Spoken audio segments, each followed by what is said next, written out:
Yeah, when I get together with my friends, it turns out that we reminisce and we talk about things that have happened in our lives. And something always comes up that I forgot. So I go home and I write it down right away, and then I go back and I just flesh it out. And that's what this one is, and this just happened recently, where it came up and I was like, oh yeah, I remember that. Have you ever thought of something and you go to speak it and the words don't come, and you just go, oh.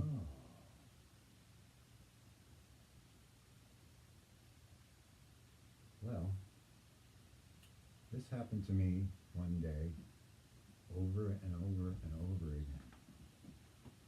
I'm sitting in my kitchen in California with my friend Susie. She's an indigenous Mexican woman and very spiritual. And she says to me, hey, I'm going down to Mexico and I'm going to pick up some pottery. Would you like to come along for the ride? I said, sure, I'm game. So off we went down to Mexico. And we get down to Mexico and we pick up the pottery and we load it into the van and we're ready to leave.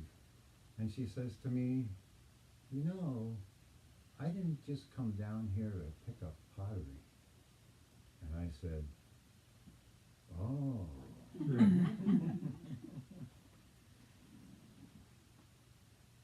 And she said, we're going to be picking up some jimson weed and some peyote and some other stuff.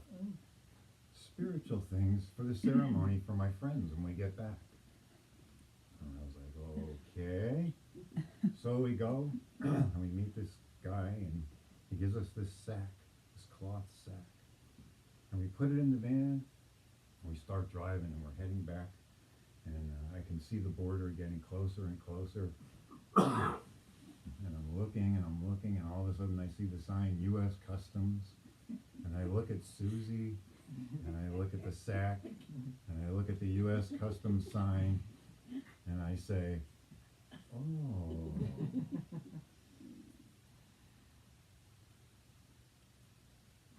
Well, we blew right through customs. No big deal. I couldn't believe it. But actually, to tell you the truth, when you looked at this sack, it just looked like compost or something. So it wasn't any, it wasn't something that really stuck out. So we get back to my place and we're sitting in the kitchen. And Susie says to me, now I'm going to show you how to clean peyote. And I said, okay. And she pulls one out and she goes, I see in there all that stuff that looks like mold. All of that has to be picked out and cleaned. And I said, okay, sure, I'm game. So we get little knives. And she said, well, before we start, all that stuff that has to be picked out and cleaned is highly toxic poison. And that's why it has to be taken out so it doesn't disturb your spiritual journey. And I said, okay. And she said, so we have to put on these rubber gloves before we start working with this stuff. And I said, oh. Well, we started picking at it, cleaning it. And I handed her one and she handed me one. We kept double checking each other's work and going back and forth, making sure that this whole thing was all clean. So finally, we had this clean pile of peyote that was ready for the ceremony. And then Susie looks at me and she says, and today, you're going to go on a spiritual journey. And I said, oh.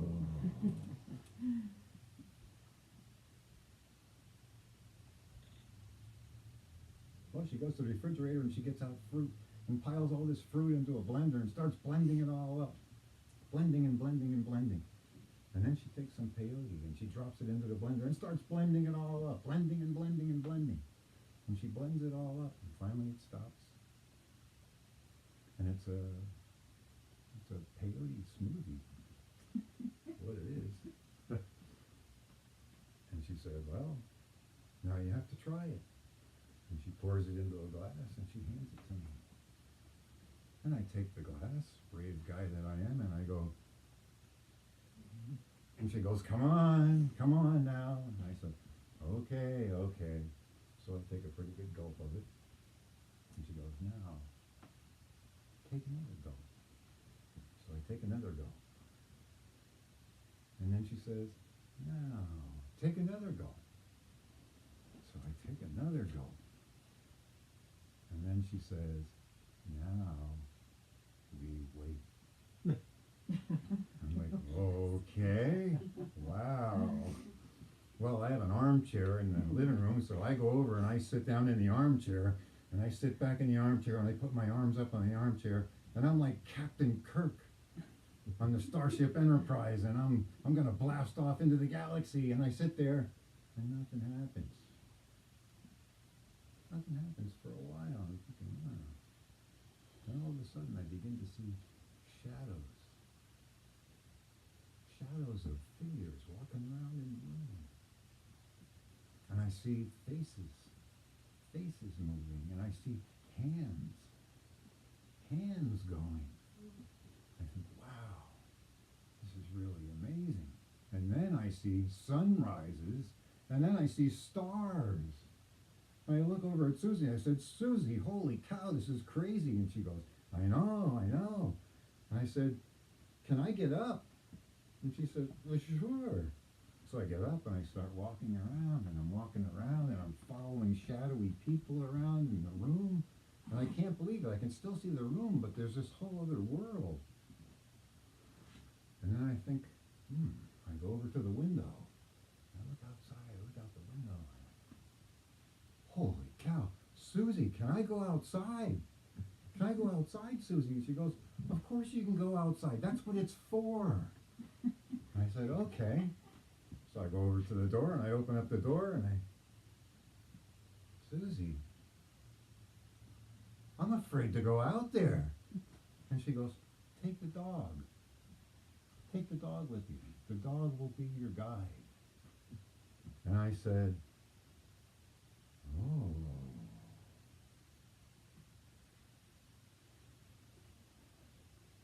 Out the door I went, following the dog. I don't care, this is great. She told me to follow the dog, I'm following the dog. So I'm following the dog. And the dog goes around town and heads up into the mountains. Well, I'm right behind the dog. Whatever the dog's doing, I'm doing. I'm following that dog.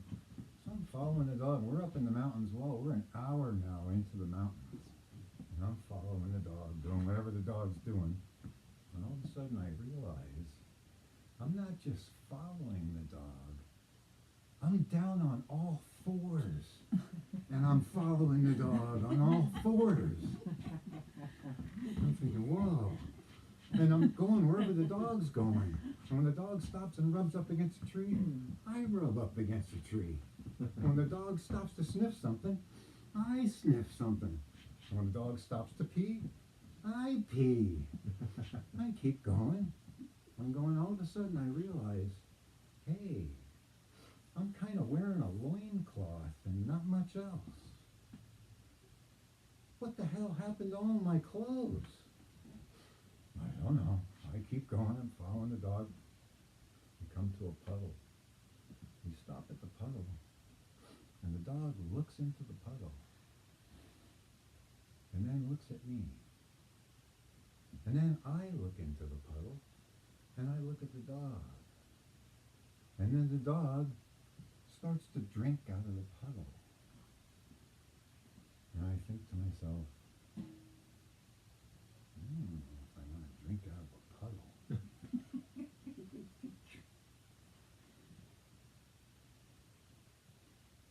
Oh.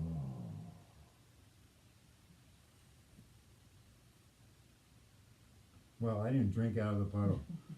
I'm not drinking out of a puddle, sorry. So, we're moving along again.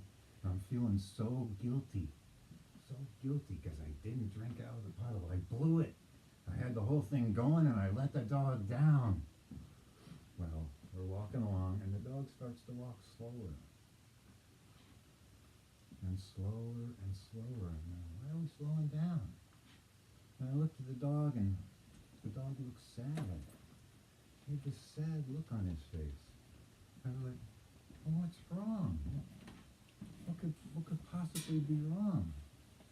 The dog looked sadder and sadder. I looked and I said, what's wrong? What's wrong? And all of a sudden, the dog threw up all the puddle water. And I went, oh my God, whoa! And I covered up my eyes. I didn't want to watch. I covered up my eyes. I couldn't believe it. And when I covered up my eyes, I saw thousands of people covering up their eyes, and they're all yelling, we can't watch. And I saw dogs, and they were puking fountains of puddle water. And I had my eyes covered, and I kept them covered. And I'm not going to look. And finally I thought, well, I have to look eventually. I pulled my hands down, and the dog's looking at me going, what the hell's the matter with you? Well, off we go again. Walking, going through the woods. Finally, we start coming around out of the mountains and coming back into town. And I can't believe it.